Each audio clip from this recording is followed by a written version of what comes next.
Halo Bala Muda Psikologi, kembali lagi ke Psycho Vibes dan di sini kita akan membahas apa ini?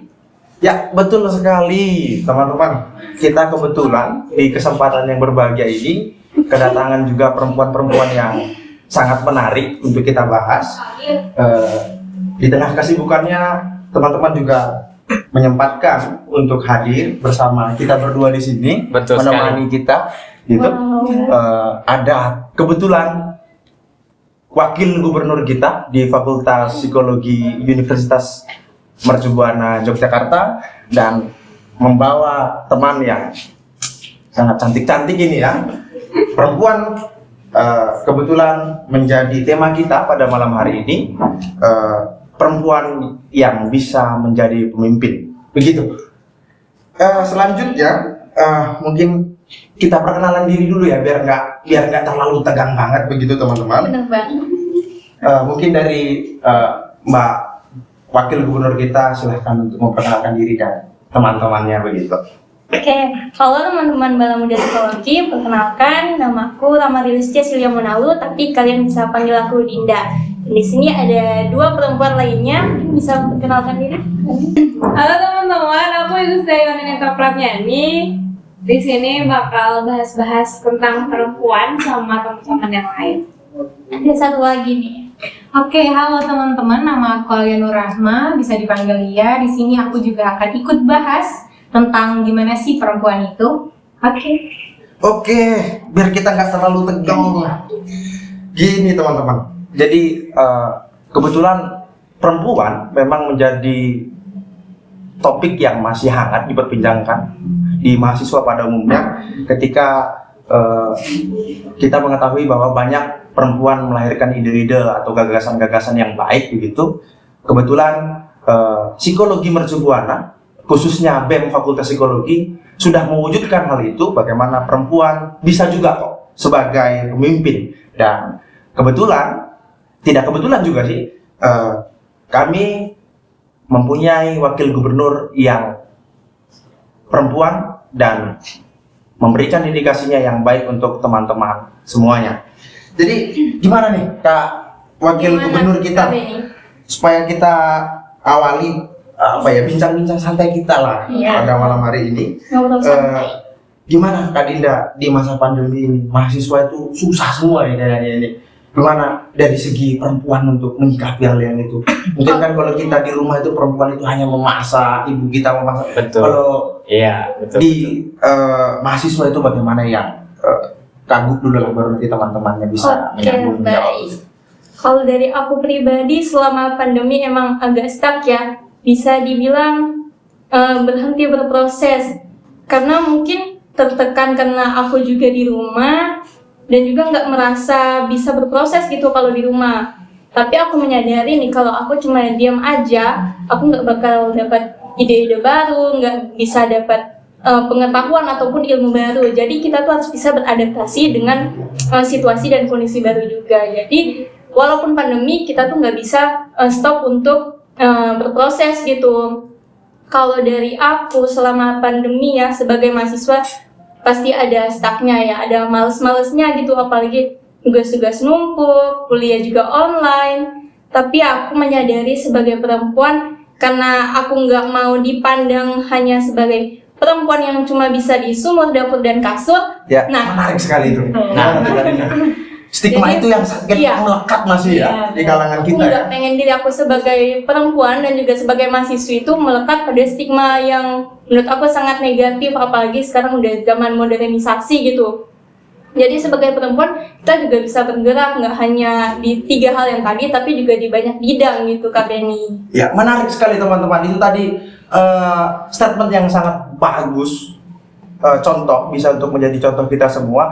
Dan teman-teman nanti juga di rumah yang kelak akan menjadi generasi penerus, kalian perempuan, kalian juga bisa mempraktekkan itu di kehidupan mahasiswa. Ya, mungkin dari Mbak Lia, bagaimana? Apa kesibukannya di masa pandemi ini mungkin?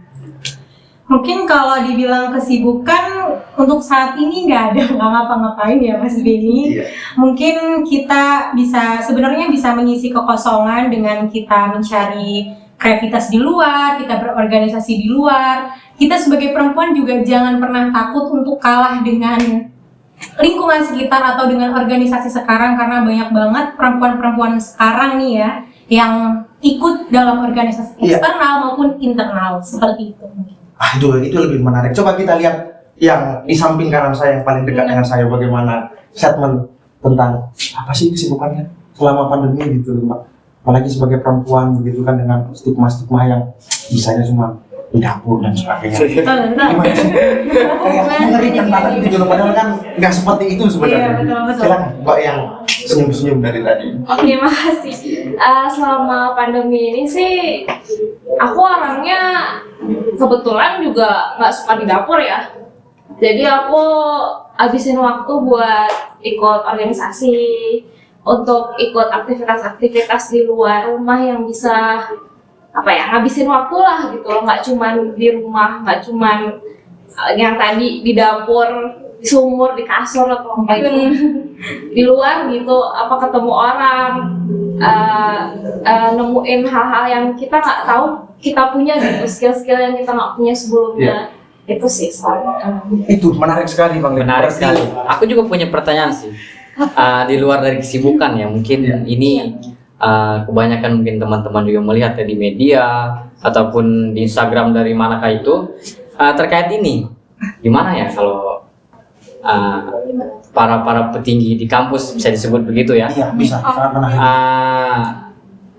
Gimana sih tanggapan atau reaksi teman-teman kalian itu? Misalkan nih, kan sering kita itu lihat di media apa segala macam itu, kayak banyak kasus yang seolah-olah kita yang atau perempuan ini yang menjabat sebagai BEM ataupun di organisasi kampus itu sinis begitu melihat. Sering dianggap remeh mungkin begitu ya. Iya begitu. Iya, Maksudnya karena perempuan terus karena tidak perempuan, bisa begitu ini ya. apa sih? Padahal aku ngeliat cuma pergi ke sini doang, nggak ngapa-ngapain. Biasa kok bisa masuk BEM gitu. Iya. Apa sih tanggapan kalian? Mungkin kalau kalian ketemu dengan teman yang seperti itu.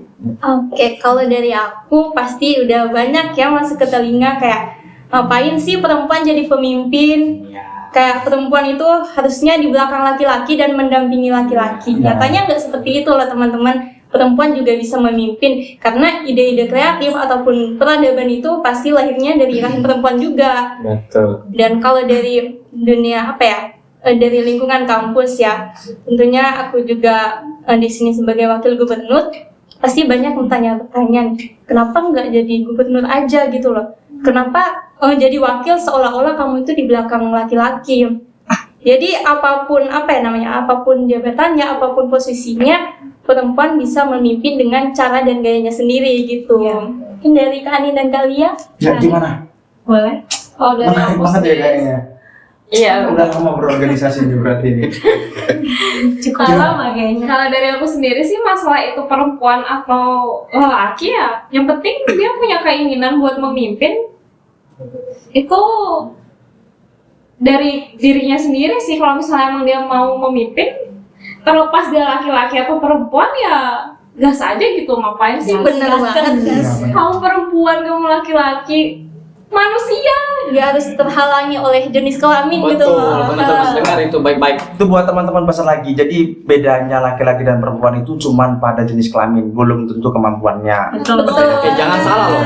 Perempuan juga punya otot. Jangan salah. Kita nge-gym juga loh. Nah, itu ada. Jangan salah. Sehat banget ya, apalagi masa pandemi Perempuan punya ini. otot. Tiap hari nih nge-gym.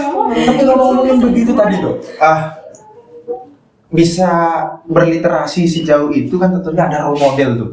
Kan kita mengenal tuh banyak perempuan-perempuan di Indonesia ini yang hebat-hebat begitu. Bukan begitu Bang Lid ya? Ada dulu kita kenal Ibu Kartini mungkin gitu. Sebenarnya sih pengen tahu sedikit itu mungkin dari Mbak Wahyu dulu ini. Siapa sih role modelnya bisa aku harus jadi pemimpin itu yang harusnya begini. Siapa sih role modelnya? Kita pengen tahu nih. Sama-sama bagi pemirsa juga di rumah begitu kan. Bagi teman-teman juga pasti penasaran juga kan. Silakan. Sorry banget ya guys, ada kendala sedikit. Kita lanjut ya. Mari Kak Dinda. Oke, tadi ngobrolin tentang role model ya. Betul sekali, role model. role model. Siapa nih kira-kira? Penasaran banget kita nih tentang role model. Salah satu perempuan hebat di Indonesia namanya Najwa Shihab. Teman-teman semua pasti tahu ya. Najwa teman-teman. Ya, jadi Yang sering di TV itu loh, yang itu loh. dia membangun awal karirnya sangat sangat bagus sebagai jurnalis.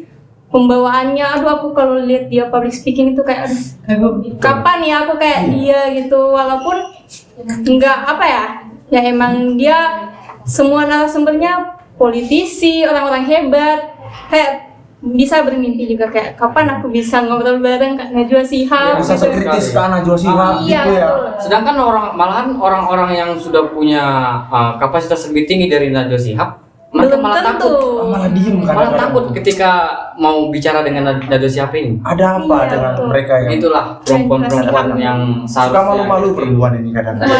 Waduh, emang gitu. Kalau dari Mbak Lia, siapa kira-kira role modelnya? Kalau tadi kan Mbak Wagub kita kan Najwa Shihab. Kalau Mbak siapa Bu kira-kira? Kalau dari aku itu tentu aja Raden Ajeng Kartini. Wah, mantap banget. Jarang-jarang Itu sih teman-teman luar biasa banget. Itu generasi udah- milenial masih ingat tuh Iya. Raden Ajeng Kartini. Mungkin Lesti bisa beri tanggapan. Bagaimana tanggapan Lesti gitu ya? Karena gimana tanggapan kalian? Ya.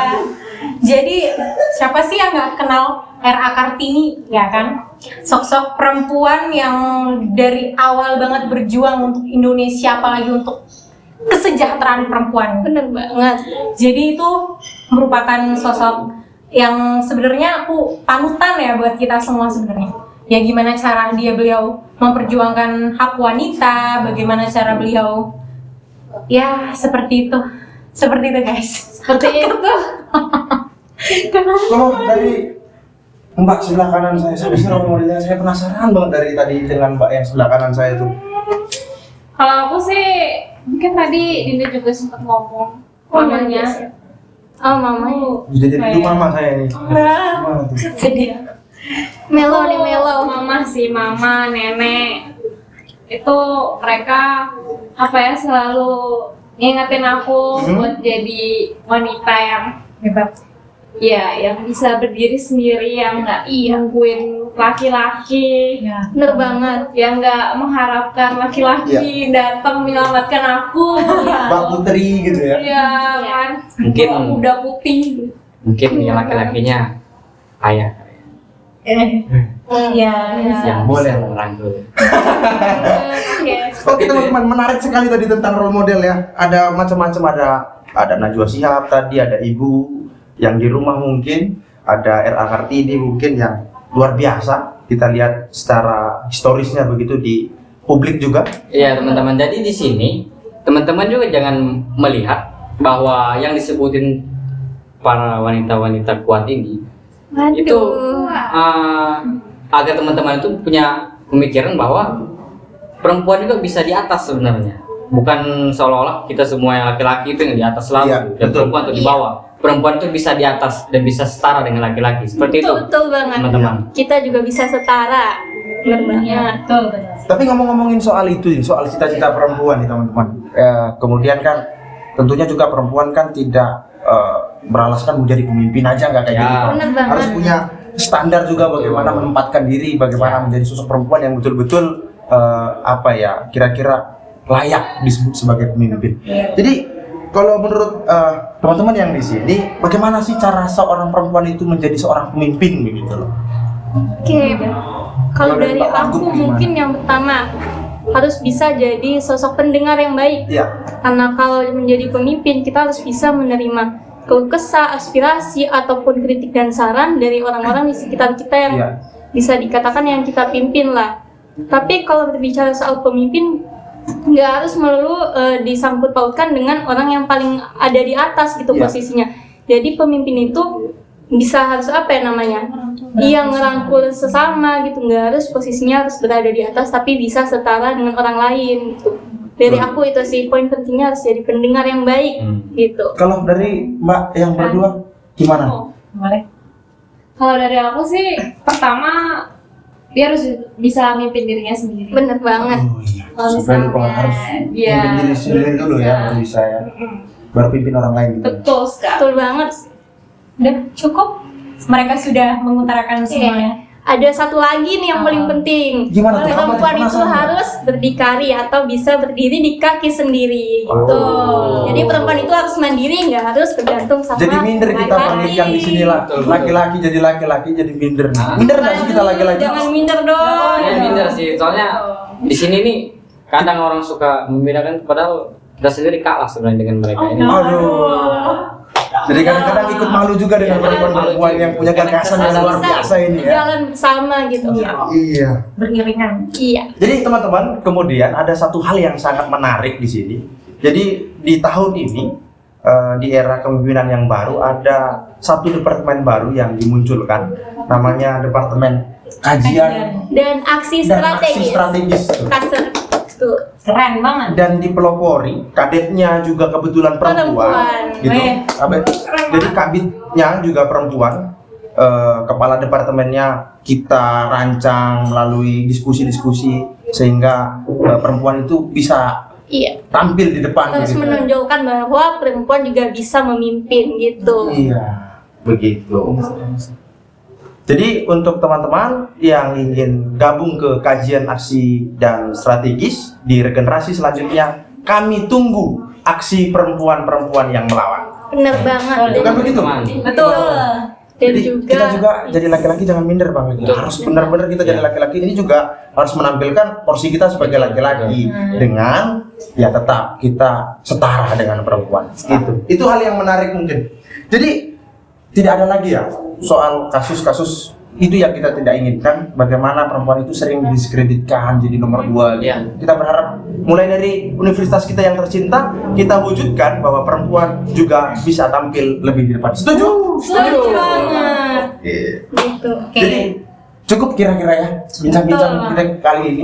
Mungkin ada promosi sedikit nih dari dedikasi sebagai perempuan di BEM Fakultas Gimana tuh Psikologi. kira-kira?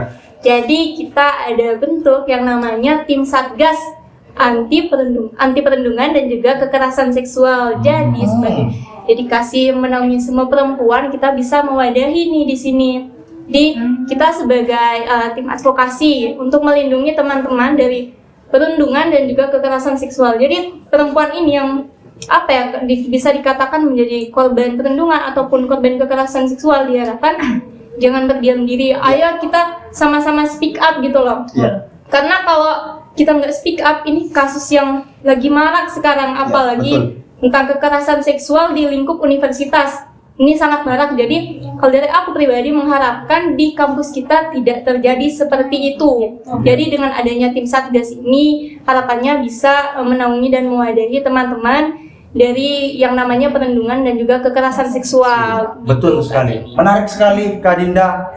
Tentunya juga teman-teman juga sudah penasaran mungkin bagaimana nanti tim Satgas itu dibuat dan Benar di-share banget. gitu. Kiranya teman-teman juga mendukung aksi kita untuk bisa bikin tim Satgas dan menarik untuk ditunggu. Tanpa Perempuan- teman-teman kita bukan apa-apa gitu. Ya, perempuan bisa menjadi garda terdepan untuk melakukan perubahan. Ya. Oke. Dan juga apa nih? Ya. Udah, Pak. Laki-laki juga bisa membersamai perempuan untuk Itu ya. Membersamai ya. berjalan Membersamai ya. aja. Iya, Membersamai. jadi- kita menjadi pelindung bagi perempuan. pakai hashtag nih, kita setara gitu. Betul, Oke, betul. pakai hashtagnya itu ya. Kita Tapi, setara. nah, kalau misalkan udah jadi ayang itu udah nggak setara. Itu beda cerita, itu beda cerita. Pembahasannya agak belok ya. Ya sudah. Oke, Yuk, oke. next yuk. Oke teman-teman, terima kasih buat Kak Dinda, waktu kita, Kak Lia dan Kak Aning begitu. Semoga bisa menjadi contoh buat teman-teman adik selanjutnya. Oke, sekian. Terima kasih kami berdua. Saya mewakili Benny Nenggolan dan Bang Julius Lik pamit. Kita ketemu di acara selanjutnya dengan tema-tema yang jauh lebih menarik lagi. Oke. Salam mahasiswa, salam demokrasi, salam perempuan yang melawan. Bye-bye.